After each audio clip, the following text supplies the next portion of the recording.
Tulabye abasumba ab'enjawulo abayiseeko mu mikono gya Pastor Tom Mugerwa nga bavaayo okumuweera obujulizi wamu n'okumwebaza. Abamu tubalabyeko nga bamusiima of recent ndowooza nabalagako Pastor Buyungo Joseph yavaayo najja nasiima Pastor Tom Mugerwa namusiima n'ente 10 naye nga buli nte ya million 2 kwe bayita okusiima. Bangi nabalaga ne Pastor Sekisaka n'agamba if it wasn't Pastor Tom singa obulamu simanyi na gye buli, singa simanyi na kyendiko, singa simanyi na kumanya kiri mu bulamu bwange. Kubanga Pastor Sekisaka naye alina story to tell. Byonna nzize mbibalaga. Kati olunaku olwaleero mbaleetedde Pastor Kemirembe nga naye yebaza Mukama Katonda olw'obulamu bwa Pastor Tom Mugerwa. Agamba tamanyi na kumanya, she has no idea about bwe yandibadde if it wasn't Pastor Tom Mugerwa. Agamba obulamu bwe bwonna buli kyaliko mu kaseera kano it's because of Pastor Tom Mugerwa. Era wenyini n'atwala omukisa okusaba Mukama Katonda ayimuyambe awangaze Pastor Tom Mugerwa because alaba tannakola kusiima kwayina kola nga ye okulaga okusiima kwe eri Pastor Tom Mugerwa tannakikola. Awo asabidde Mukama Katonda abeerenga ayongera omusajja wa Mukama ono obulamu, amuwangaze, amugabirire mu byonna amuwe obulamu kubanga yeetaaga okumusiima.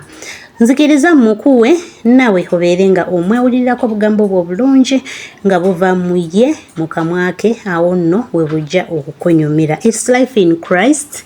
Nzikiriza nkusiibulire wano nkwagaliza olunaku olulungi. See you in my next video. Bye. Nze mu mutima gwange ngenda neŋŋamba neebaza Mukama eyaleeta musumba Tom mu nsi.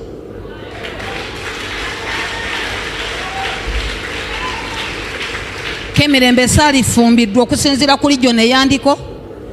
Kemirembe saali zadde, saali funye ne wentuula.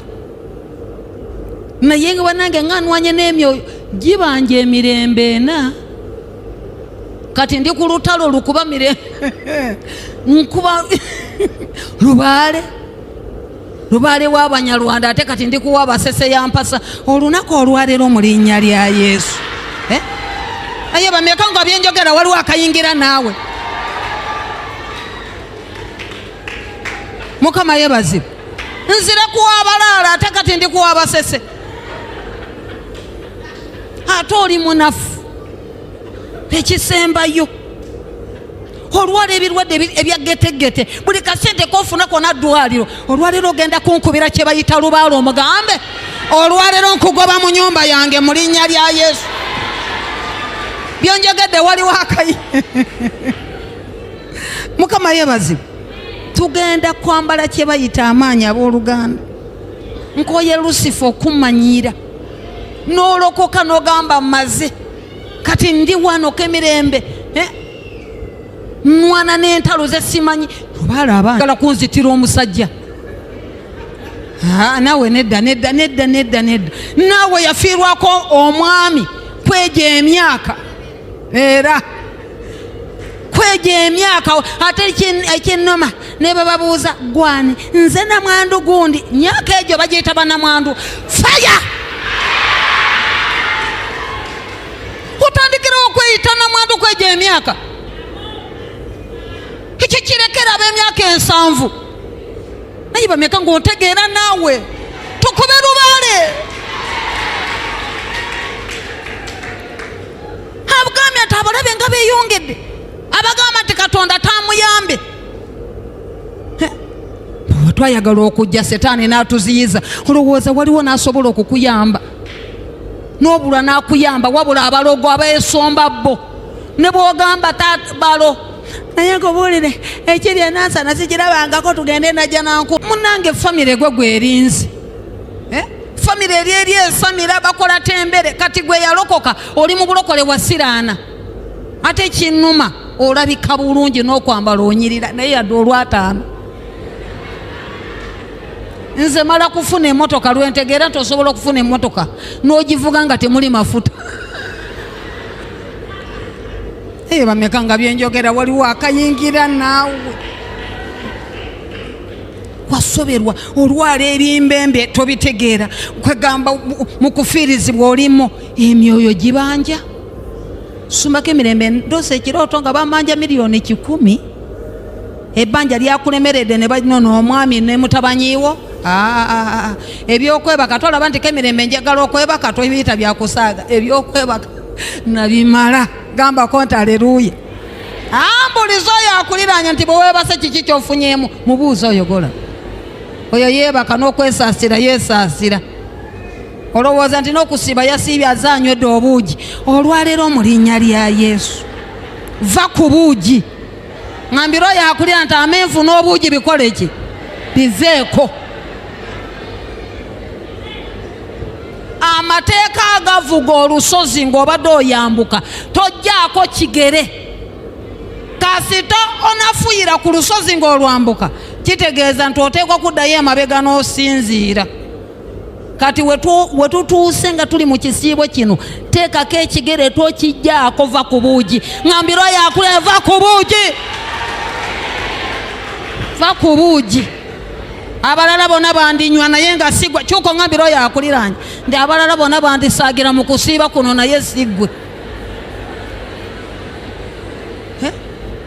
Yesu yeebazibwa ebirwadde buli mu famire ebimbembe abagwa ensimbu abeetuga abenjeera abatafumbiddwa abatawasiza bali mu famire mwova bananga oli ku buugi nsobola okuba nga njogera nabina naye ng'obongoota kyoko ngambira oyo akuliranye tabalala bandisaagira mu bulokole naye budekerawo omuzannyo 69 Zabuli ku mulundi guno gwokka mu linnya lya Yesu twanabona ne lubaale abanja n'abaana basiruwaziza abaana balina amagezi emitwe gitandise okugenda nedda njagala obeere Yesu wa famire mwova ng'abantu bagenda kulokera ku ggwe nga bagamba tuyina muganda waffe ataasamira ali bulungi naye kati n'abaalokoka mu famire batanzise okuggwa lwakubagwe nedda 69 tuli mu Zabbuli 69 kubanga olumbiddwa nnyo ebikwetoolodde bingi otandise ekyoto ng'abalala kikubiddwa atunulamu ne bwe tusiriikirira bameka abali mu famire mwova abasinga gwe obulokole gwobasinga aye ate mukwayuuya olimmo oyayuuya gwe munafu omutwe gukuluma nawa n'ogira okuddukawo tugenda kukuba kye bayita lubaale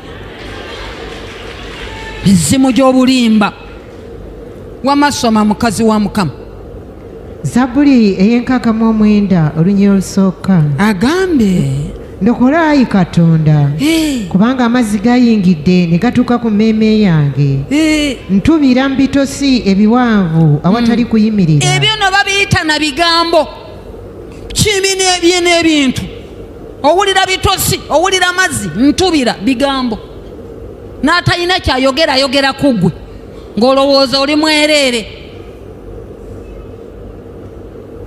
soma mwana maama ntuuse mu buziba amazzi amangi we gampitirako okukaaba kwange kunkoyesezza obulago bwange bukaze amaaso gange gazimbye nga nnindirira Katonda wange abankyayira obwereere basinga enviiri ez'oku mutwe gwange obungi abaagala okunzikiriza kubanga be balabe bange kati wabanga abalaba bakwetoolodde basinga enviiri z'olina ku mutwe tolaba nti weetaaga Katonda kyuko ngambira oyo akuliranye nti neggulu likwewuunya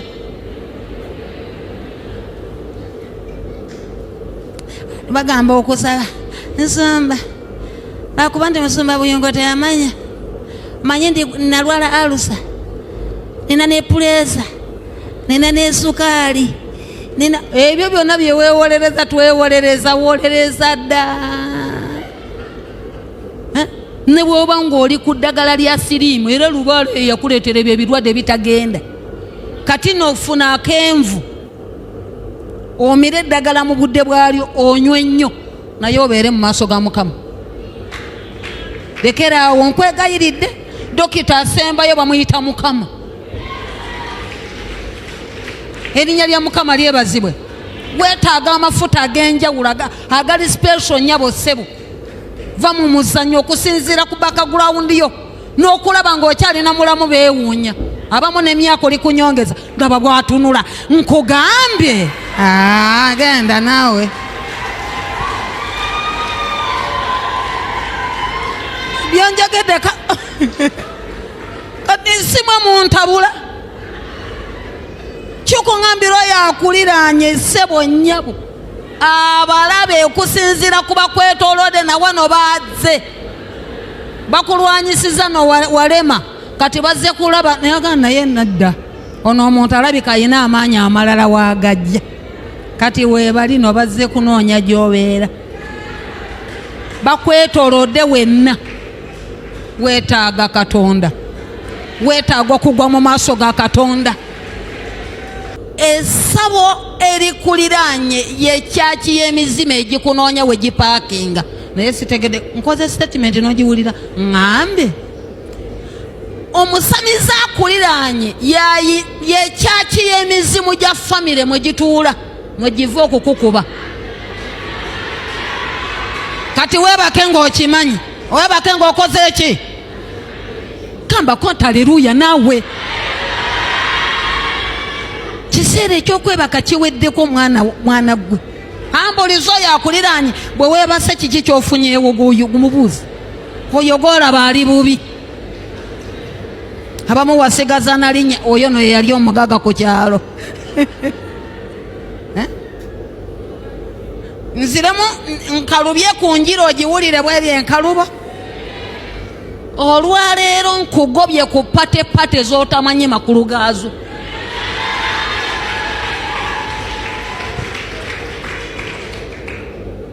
oyo tategedde ŋambira oyo newankubadde oyagala ennyama naye kendeeza pate z'obadde ogendako mugambe naawe gwe wamuleze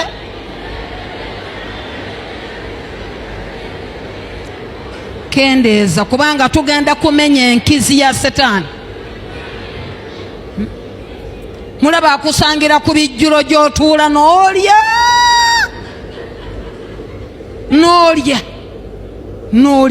kati tugenda kukuba kye bayita lubaale ate omaliriro ŋŋambe nti Musumba Kemirembe yatugamba tetugenda ku buli pate kubanga bakunoonyanoonya dda ne balyoka bafumba pate z'akayiringito n'ogenda emanyi ngenda kubabuulira njiri olowooza tebawulirangayo njiri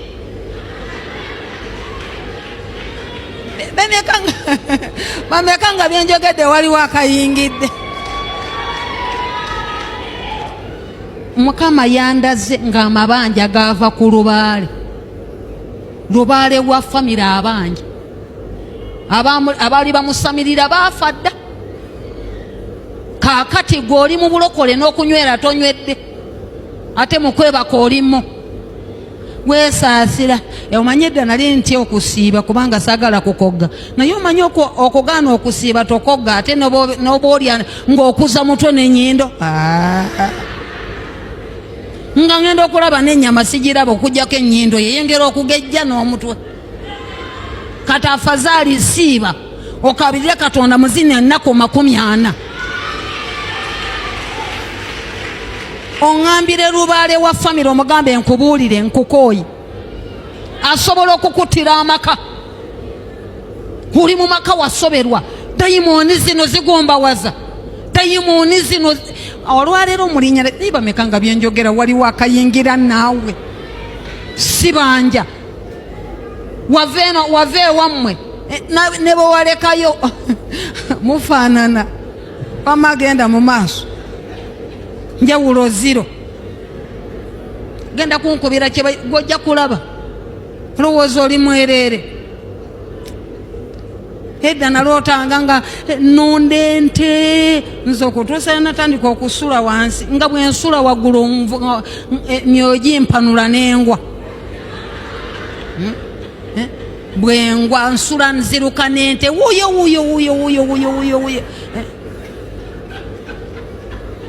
kandike ate neewu erinnya lya Mukama lyebazibwa naye bameka nga njogera n'abasajja n'abakazi tugenda kusaba wamaama amasoma Olunyiriri olwokusatu.